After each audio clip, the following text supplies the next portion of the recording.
नमस्कार। स्वागत है आप सभी का देश देशांतर में। मैं हूं प्रीति सिंह। सरकार ने कोरोना टीकाकरण पर एक नई व्यवस्था तय की है। ये नई व्यवस्था या कहें जो सिफारिशें हैं वो कोविड-19 के बदलते हालात और उभरते वैश्विक वैज्ञानिक प्रमाण और अनुभव पर आधारित है।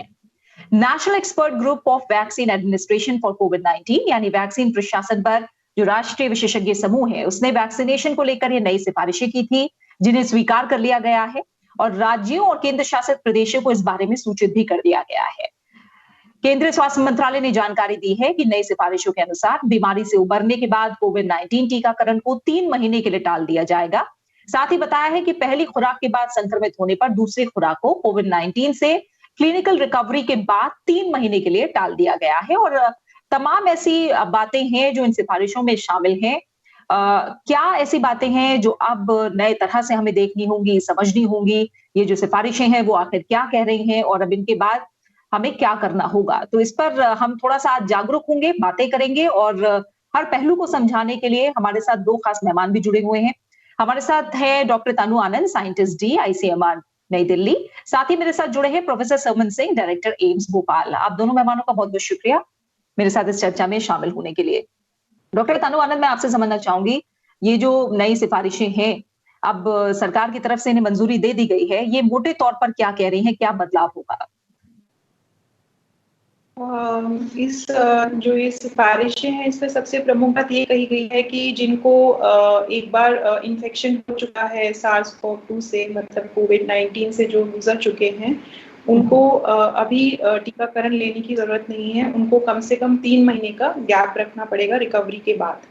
इसके अलावा जो एक बहुत प्रमुख निर्णय लिया गया है वो है गर्भवती महिलाओं और जो लैक्टेटिंग विमेन होती हैं, जो बच्चे को दूध के टाइम का जो पीरियड होता है उस टाइम पे जो लेडीज हैं, उनके लिए वैक्सीनेशन स्टार्ट कर दी गई है। कि प्रेगनेंसी के लिए अभी डिस्कशन चल रहा है, क्योंकि अभी एविडेंस जो है कम है, इसलिए प्रेग्नेंट लेडीज के लिए अभी कोई सिफारिश नहीं की गई है। बट लैक्टेटिंग वुमेन के लिए रिकमेंड किया गया है कि वो भी टीकाकरण के लिए जा सकती हैं। इसके अलावा एक और प्रमुख सिफारिश ये है कि वैक्सीन के 14 दिन के बाद आप प्लाज्मा दे सकते हैं, और या रिकवरी के 14 दिन के बाद आप ब्लड डोनेट कर सकते हैं। और इसमें महत्वपूर्ण बात ये कही गई है कि हमें नेचुरल इन्फेक्शन से इम्यूनिटी जो मिलती है, जो एविडेंस पूरे वर्ल्ड ओवर मिला है, और आईसीएमआर ने भी कुछ महीने पहले शोध किया गया था जिसमें देखा गया था कि कम से कम 3 महीने तक नेचुरल इन्फेक्शन से हमारी बॉडी में एंटीबॉडीज रहती हैं, जो कि हमें री इन्फेक्शन से प्रिवेंट करती हैं। तो उन सब एविडेंस को लेते हुए ये सब निर्णय और ये सिफारिशें दी गई है जो मिनिस्ट्री ने एक्सेप्ट की हैं। ठीक है। प्रोफेसर सरमन सिंह, जैसा हमें अभी डॉक्टर तनु आनंद भी बता रहे हैं कि ये जो सिफारिशें हैं वो एक तरह से हम माने कि जो लगातार बदलते हालात हैं और सिर्फ भारत ही नहीं, जो वैश्विक वैज्ञानिक प्रमाण हैं और जो अनुभव अब तक रहे हैं इसे लेकर, कहीं ना कहीं इन सबको मिलाते हुए जो बातें सामने आई हैं वो इन सिफारिशों में शामिल की गई हैं। आपके नजर में क्या बड़ी जो सिफारिशें हैं वो इस समय हमारे सामने हैं? देखिए प्रीति जी, बिल्कुल ये सिफारिशें इस तरह की हम एक्सपेक्ट कर रहे थे, बिकॉज अभी जैसा कि हम जानते हैं कि बहुत सारे लोगों में उत्सुकता थी, बहुत सारी क्लैरिटी नहीं थी, तो थोड़ा सा क्लैरिफिकेशन बेटर हो गया।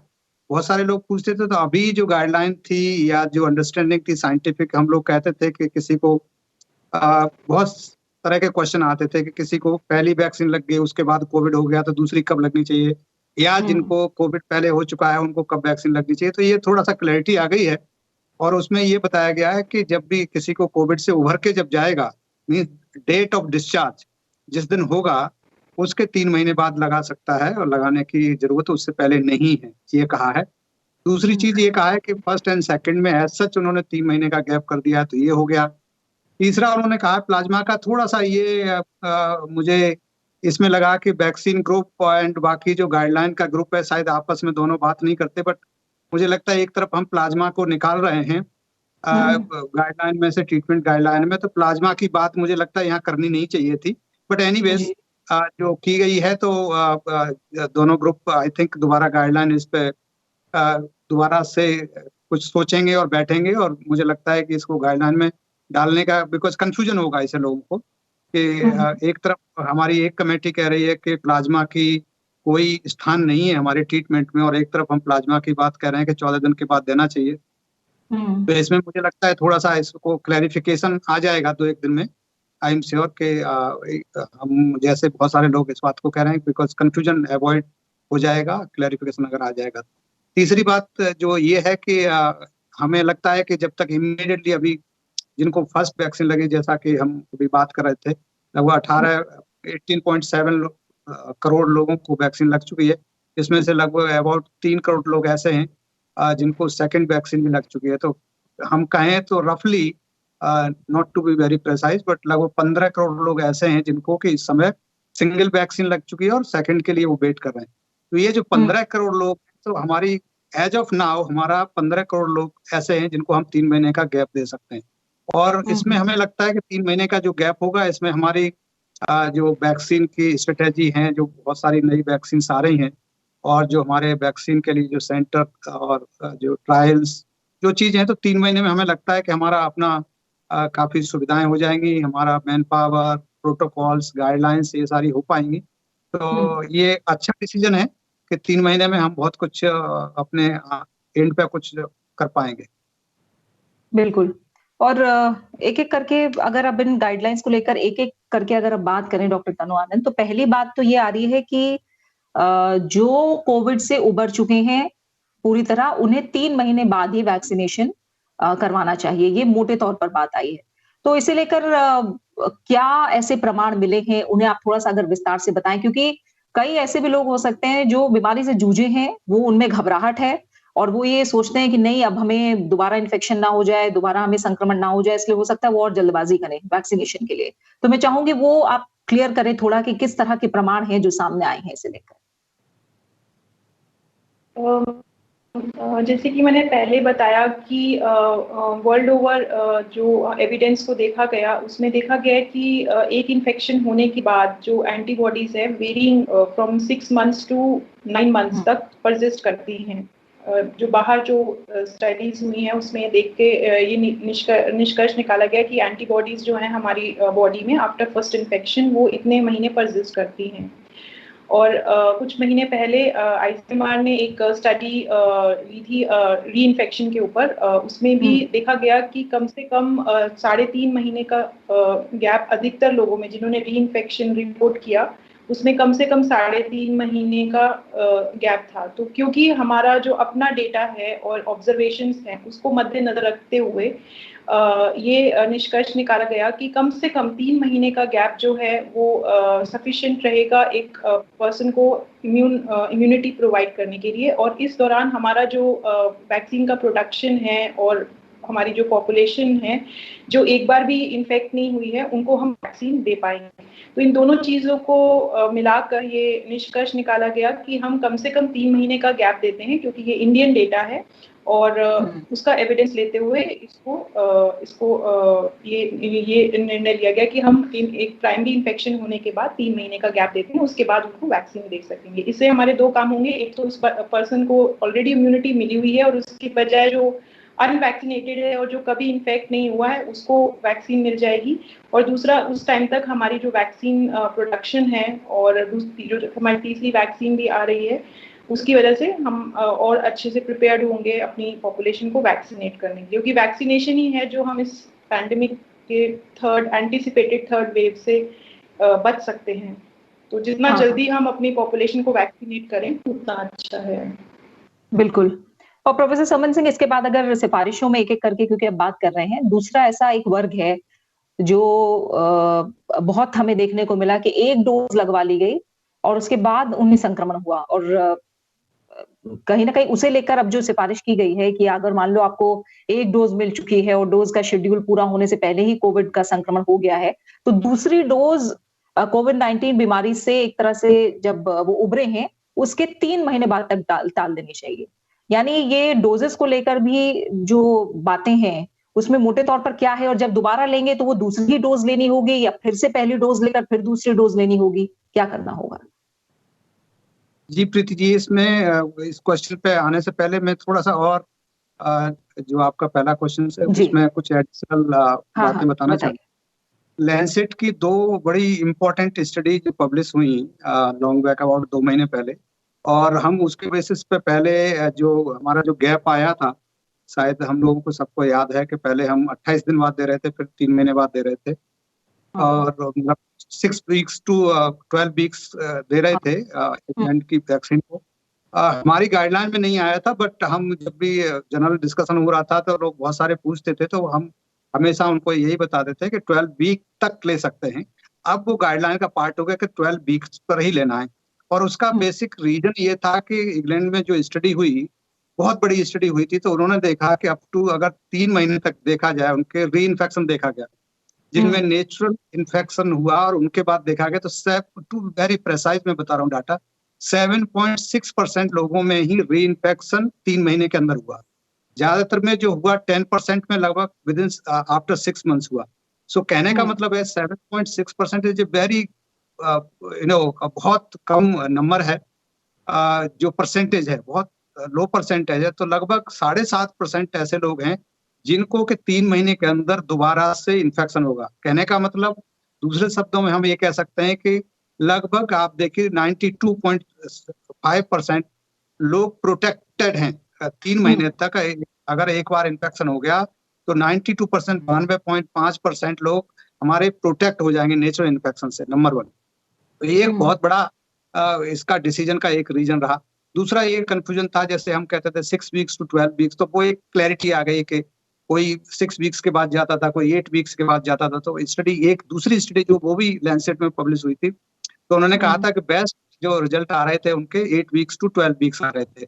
तो इसीलिए ये किया, और जैसा कि डॉक्टर तनु ने बताया कि naturally in the mean time हम ये भी है कि एटलीस्ट ज्यादा से ज्यादा लोगों को हम एक बार तो वैक्सीनेट कर दें। तो एक बार भी अगर हम वैक्सीनेट कर देंगे तो हमको ये लगता है कि कम से कम 30%, जो देखा गया है कि 30 to 35% लोग कम से कम इतने तो प्रोटेक्ट हो ही जाएंगे rather than giving second dose.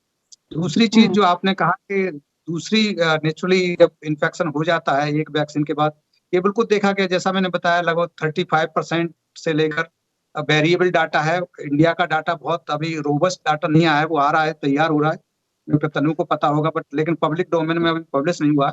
तो उस तरह से अगर देखें 35 to 40% मान के चला जाए, जो प्रिलिमिनरी डाटा है उसमें एक सिंगल डोज से प्रोटेक्शन है, तो 60% लोग जो हैं वो अभी भी वल्नरेबल हैं।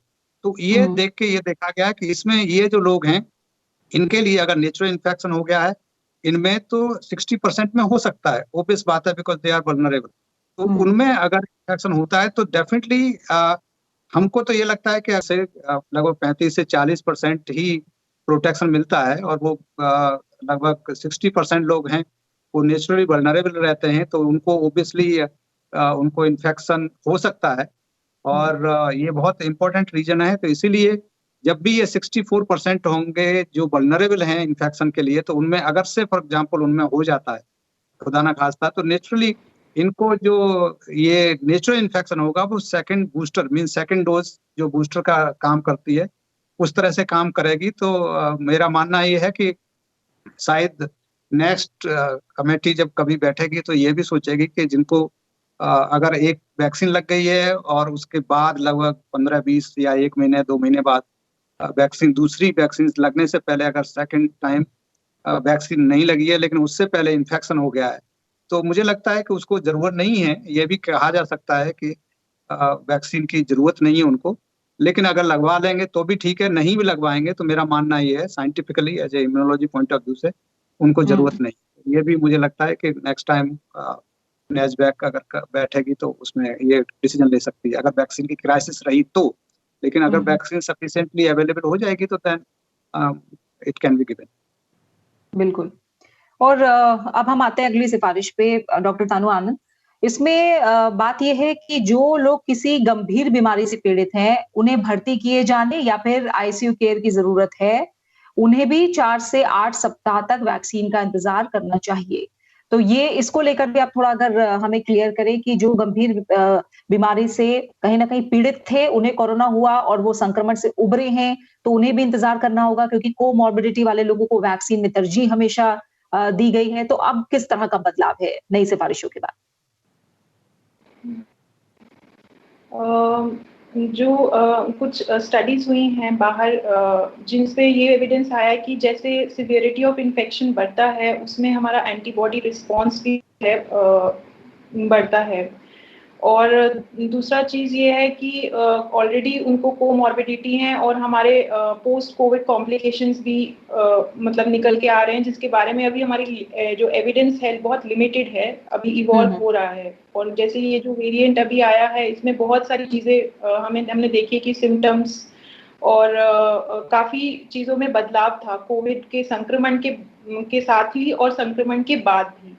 तो एविडेंस को देखते हुए ये निष्कर्ष निकाला गया कि जैसे मैंने बताया कि सिवियरिटी के साथ ऑलरेडी एंटीबॉडी उनका स्ट्रॉन्ग देखा गया है एज कम्पेयर टू दोज जो माइल्डली इन्फेक्टेड होते हैं। तो और उनका कोई और इंटरैक्शन इम्यूनोलॉजिकली कोई और इंटरैक्शन ना हो विद कोमॉर्बिडिटी, जिससे एविडेंस अभी बहुत लिमिटेड है।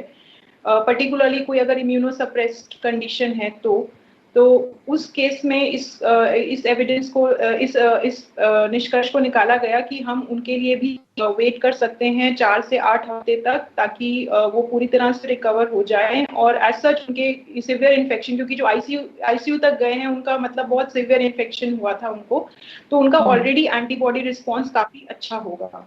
तो ये एविडेंस को देखते हुए हमने ये गैप रखा है कि वो भी कम से कम 2 महीना वेट कर सकते हैं और वैक्सीन, क्योंकि उनको नेचुरली काफी अच्छा एंटीबॉडी रिस्पांस मिला होगा which could act as a natural vaccine for them severity of infection. ठीक है। अब प्रोफेसर रमन, ठीक है, ये जो मोटे तौर पर बातें हैं वो आप दोनों ने क्लियर की हैं।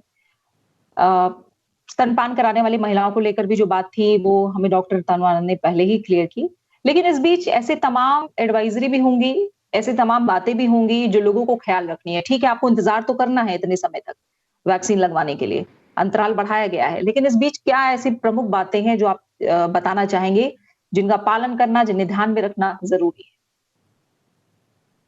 प्रीति जी, इसी पे जो पहले आपने क्वेश्चन किया था, इसी में मैं एक और ऐड करना चाहूंगा। जैसे तनु जी ने बताया कि ये इम्पोर्टेंट है कि उनमें एंटीबॉडी जो सीरियस रहे होते हैं उनमें एंटीबॉडी का देखा गया है कि एंटीबॉडी ज्यादा बनती है।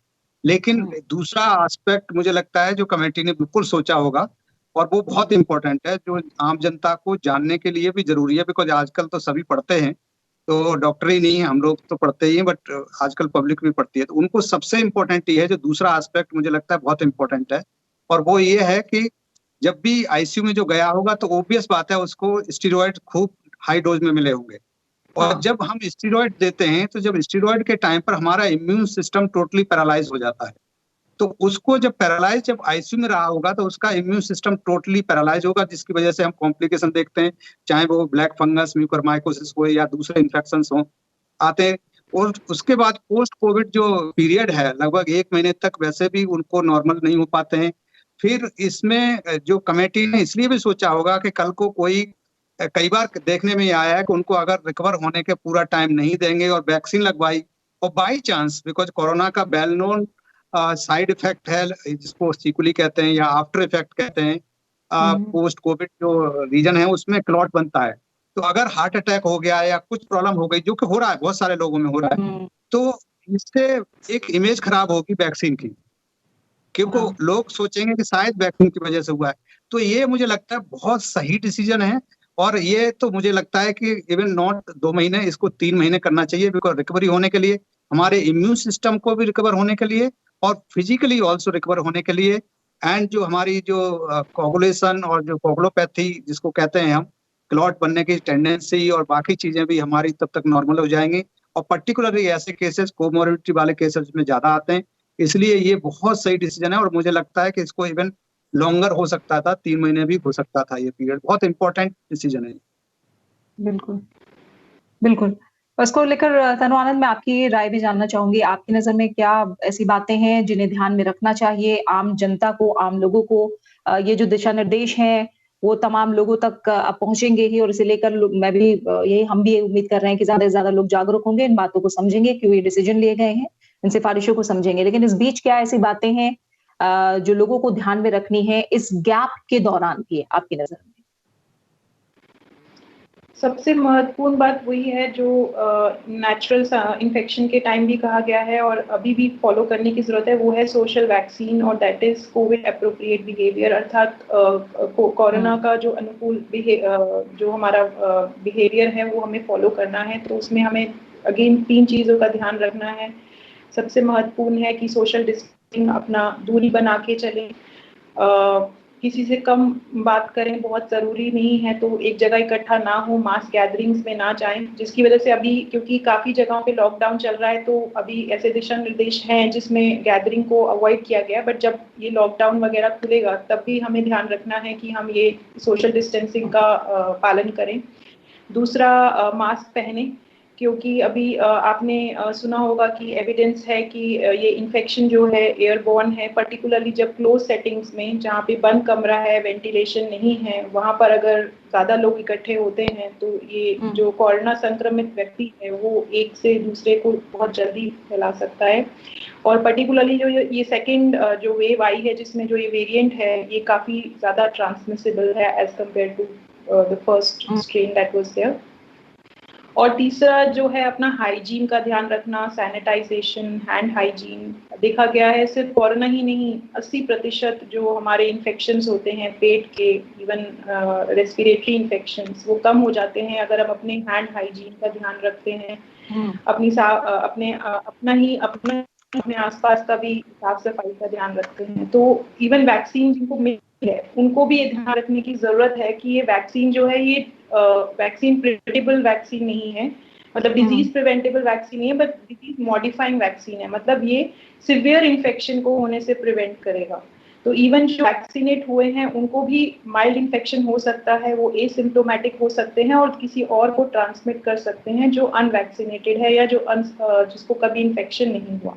तो इवन वैक्सीनेटेड जो लोग हैं उनको भी ये कोविड एप्रोप्रिएट बिहेवियर फॉलो करना है, और बाकी लोग जो अभी अनवैक्सीनेटेड है उनको तो करना ही है। और जो कोरोना से संक्रमित हुए हैं उनको भी ये नहीं सोचना कि हमारी एंटीबॉडीज बन गई हैं, हम एक बार ठीक हो गए हैं तो हम बिल्कुल आज़ाद हैं। उनको भी पूरा कोविड एप्रोप्रिएट बिहेवियर फॉलो करने की जरूरत है।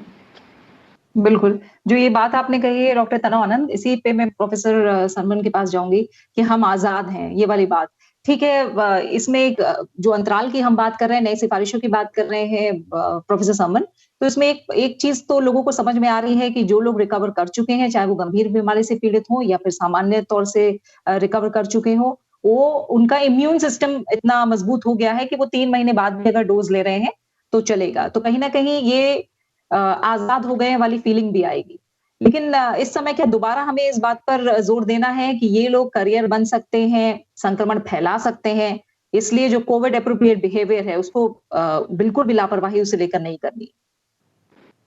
बिल्कुल सही कहा आपने। बहुत इम्पोर्टेंट बात है ये कि कभी भी लोगों को, चाहे नेचुरल इन्फेक्शन एक बार हो गया हुआ, इवन वैक्सीन ले ली हो दोनों, तो भी उनको निश्चिंत नहीं होना है। बिकॉज जैसा कि हम बार बार बात कर रहे हैं, नए म्यूटेंट्स हमको पता नहीं है कि वो आएंगे तो वो हो सकता है कि इम्यून एस्केप जिसको कहते हैं, तो जो डबल म्यूटेंट जिसको कहते हैं, नए वेरिएंट्स जो आ रहे हैं, वो हो सकता है कि हमारे सामने ये सबसे बड़ा प्रश्न है कि हमारे अंदर एंटीबॉडी तो बनी, लेकिन वो एंटीबॉडी क्या उस नए वायरस को भी न्यूट्रलाइज कर पाएंगी कि नहीं कर पाएंगी, ये बहुत बड़ा प्रश्न है। ICMR की भी स्टडी आई है, उन्होंने भी कहा है कि हाँ काफी हद तक न्यूट्रलाइज म्यूटेंट हो रहा है, लेकिन सभी केसेस में नहीं हो रहा है। तो it is not full proof कि बिल्कुल सारे जितने भी म्यूटेंट्स हैं वो न्यूट्रलाइज हो जाएंगे। तो ये बहुत इंपॉर्टेंट है। तो लोगों को, हमारा मानना ये है कि 2 चीजें बहुत जरूरी है, एप्रोप्रिएट बिहेवियर रखना है, वो बिल्कुल, उसमें तो कोई चिंता होनी नहीं चाहिए। दूसरी चीज, जो भी वैक्सीन मिले, हमको उम्मीद है कि भाई नेक्स्ट वीक और सो बहुत सारी वैक्सीन और आ जाएंगी। गवर्नमेंट ट्राई कर रही है कि अमेरिका से या जो दूसरी 3-4 वैक्सीन और इंडिया में आ जाए, और वो जल्दी से जल्दी जो भी वैक्सीन आपको अवेलेबल हो रही हो उस वैक्सीन को लगवाएं। गांव में बहुत इंपॉर्टेंट है, मैं गांव वालों के लिए मैसेज देना चाहूंगा। संदेश इसलिए इंपॉर्टेंट है कि अभी शहरों से कोरोना गांव में चला गया, जहां पे डेथ भी बहुत ज्यादा हो रही है और वहाँ लोगों में जागरूकता की बहुत ज्यादा कमी है। जी तो बहुत सारे जी लोग ऐसे हैं जो वैक्सीन के विषय में बहुत भ्रांतियां हैं, तो उन सब लोगों से उनको समझाना है, क्योंकि वो मास्क भी नहीं लगाते हैं, वैक्सीन भी नहीं लगवाते हैं, तो मुझे लगता है कि उनके लिए ये बहुत बड़ा खतरा है। और उनको मेरी समझाइश होगी सबके लिए कि मास्क भी लगाएं, जो बहुत इंपॉर्टेंट है। आप अपने आप को ही नहीं बचाते, बल्कि समाज को बचाते हैं, अपने घर वालों को बचाते हैं, अपने प्रियजनों को बचाते हैं। और एक इंडिविजुअल वैक्सीन, बायोलॉजिकल वैक्सीन होती है, उसको लगवाने से आप अपने आप को बचाते हैं। तो बिल्कुल दोनों चीजें बचाएं, अपने आप को भी बचाएं, जो इंडिविजुअल वैक्सीन है जो इंजेक्शन के रूप में है, और दूसरों को बचाने के लिए आप मास्क जरूर लगाएं, हैंड हाइजीन रखें, और भीड़ में कभी इकट्ठे ना हो। बिल्कुल। तो ये काफी जरूरी बातें आपने कही, और खासकर जागरूकता को लेकर, क्योंकि जैसा आप दोनों उम्मीद जता रहे हैं कि जिस तरह से स्टडी और शोध और ज्यादा होते रहेंगे, ज्यादा प्रमाण सामने आते रहेंगे, हो सकता है सिफारिशें लगातार बदलती रहें, उनमें और कुछ भी जोड़ा जाता रहे। तो इसे लेकर भी लोगों को जागरूक होना है और सिफारिशों पर सही तरीके से गौर करके उसे अपने ऊपर अप्लाई भी करना है। और कोविड अप्रोप्रिएट बिहेवियर है वो किसी भी हालत में छोड़ना नहीं है। इसी के साथ जो चर्चा का समय है वो यहीं पूरा हो रहा है। प्रोफेसर संबत सिंह आपका, डॉक्टर तन्नू आनंद आपका, आप दोनों मेहमानों का फिलहाल बहुत बहुत शुक्रिया हमारे साथ इस चर्चा में शामिल होने के लिए। तो जाहिर तौर पर कोरोना की चुनौती से जो लड़ाई है उस बीच वैक्सीनेशन ही सबसे कारगर हथियार है, और अब तक जैसा हम देख रहे हैं 18.5 करोड़ से ज्यादा वैक्सीन लगाई जा चुकी है, और इसे लेकर जिस तरह से नई सिफारिशें मंजूर की जा रही हैं, समय के साथ सुधार करके और व्यवस्थित रणनीति बनाने से वैक्सीन की या फिर वैक्सीनेशन की जो प्रक्रिया है वो और ज्यादा कारगर और सुचारू भी बनती रहेगी। देश देशांतर में इसी के साथ इतना ही। आप अपना अच्छे से ख्याल रखिए और मुझे दीजिए इजाजत। नमस्कार।